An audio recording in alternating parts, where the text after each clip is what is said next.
recurring characters on the show. I mean, certainly, don't you all think? I mean,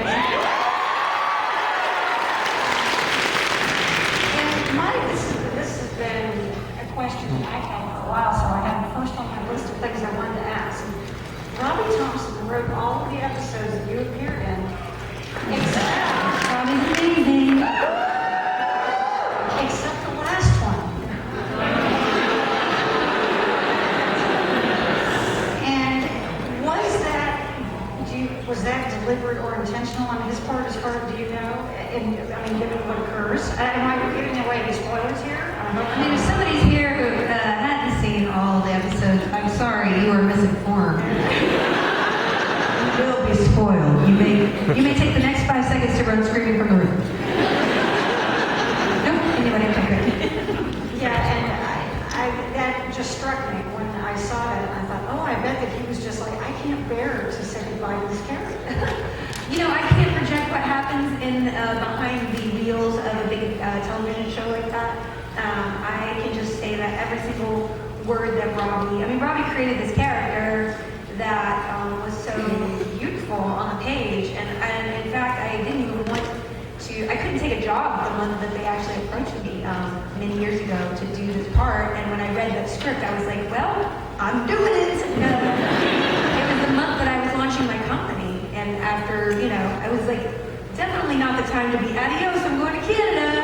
But I read the script, and it was just an amazing role, and it felt like a glove, and it also represented all the things that I love about female characters, which is that she was smart and capable and empathetic, and she showed her warts in a way, and then she happened to be geeky and a lesbian, and I just love that. She wasn't defined by those sort of stereotypes that we sort of check the box in sometimes in television.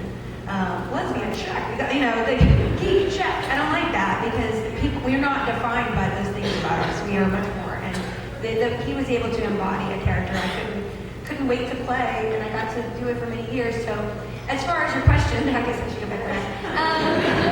I don't know the details. I guess schedule-wise, I was in 3 episodes in the spring, so I don't know. It was just a scheduling thing. You can ask him on Twitter, but I'm going to. I'm just saying. Yeah, I guess it would have been nice to have him be in his hands, but I'm sure they did the best that they could with the schedule that they could. It's almost nice that Charlie is still alive in his writer's heart. Spoiler alert. Nobody ran screaming. You can't be mad at me. And I kept hoping that there's got to be a way around this. Who else thought that? I mean, how many of us? Were you hoping that? I mean, you never know. I've been in a lot of genre. That's what I love. I love being in shows like that. I'm getting killed by the best. I mean, that's right. I'm turning into the Sean Bean of women. I got my thing, guys. I got my thing. There's always a faint hope, and you never know. Like, they even said, I guess the head of Warner Brothers was like, you never know. No one's ever really dead. I was kind of thinking, they'll bring me back, and then they burn my body, so.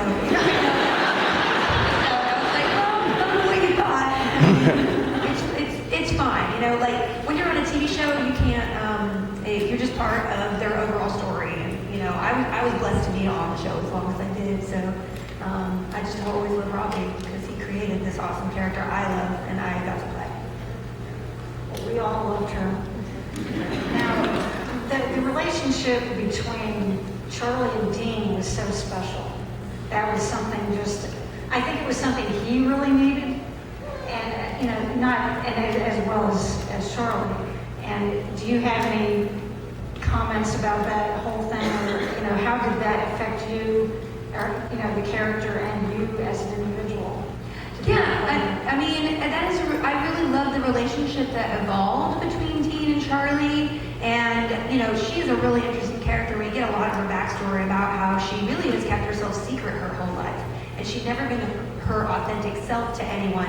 And there was this interesting parallel between her and the boys, who are always on the run. They're never being able to be who they are and settle into themselves and be authentically part of a group, in a sense. And obviously Castiel adds that and makes a family, but having Charlie sort of be a part of that and feel accepted as a person, I think that's what really drove her to want to be a hunter, to want to be with in their group and belong sort of to this really awesome, almost family unit. Because we love the Scooby gangs, right? We love Buffy and that group. We all love those groups and love to see people be friends together, and that's kind of part of wanting to belong. And I think those are the kind of shows when you have a family that you feel like, oh, they belong together and they help each other through their worst and their best times. That was what really was awesome, to be able to be, for Charlie to be herself completely with another person or people, with Sam and Dean especially. Do we have some questions from in the audience? We've got, where is Sheila? Sheila! There she is. Can you step in? Is it absorbing it? Okay. Sorry, I don't mean to call her. Did you welcome to DragonCon and congratulations on your best-selling book. Thank you, guys.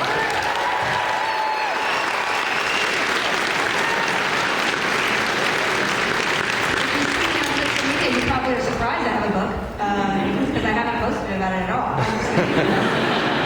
Number 3 on the New York Times bestseller list, guys. I'm still up there, guys, hanging on like a cat. Get in there.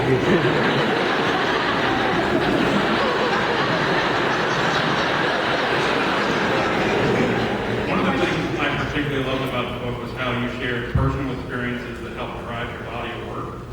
One of the things I would like to know is, what are some things that have you in your upbringing throughout your career that help shape the Charlie character that you bring to that character? That's a really good question.